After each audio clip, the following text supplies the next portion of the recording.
100 நாள் வேலை திட்டத்தின் கீழ் பணியாற்றுபவர்களுக்கு சம்பளம் தராமல் ஒன்றிய மோடி அரசு சதி செய்து வருவதாக விருதுநகர் காங்கிரஸ் எம்பி மாணிக்கம் தாகூர் குற்றம் சாட்டியுள்ளார்.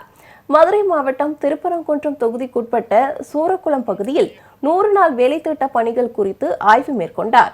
அதனைத் தொடர்ந்து செய்தியாளர்களுக்கு பேட்டியளித்த மாணிக்கம் தாகூர் 100 நாள் வேலை திட்டத்தில் 4 பேர் பார்த்த வேலை தற்போது ஒருவர் பார்க்கும் நிலை ஏற்பட்டிருப்பதாக கவலை தெரிவித்தார். கீழடி குறித்த கேள்விக்கு பதிலளித்த மாணிக்கம் தாகூர் தமிழரின் வரலாற்றை வெளியில் கொண்டு வந்த அமர்நாத் ராமகிருஷ்ணாவை ஒன்றிய அரசு தண்டித்திருப்பதாக குற்றம் சாட்டினார்.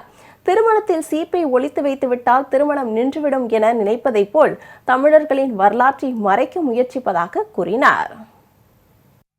தமிழ்நாட்டில் தொடர்ந்து 100 நாள் வேலைவாய்ப்பு திட்டத்தை முடக்குவதற்காக சதி நடக்கிறது மத்திய அரசால். மக்கள் பல வகையிலே இந்த 100 நாள் வேலை பயனடைகிறார்கள் என்பதற்காக, அவர்களுடைய கைகளில் பணம் போகக்கூடாது என்பதற்காக மோடி அரசு தொடர்ந்து சதி செய்து அவங்க வேலை பார்த்தாங்கன்னா அதுக்கு சம்பளம் கொடுக்க மாட்டுறாங்க.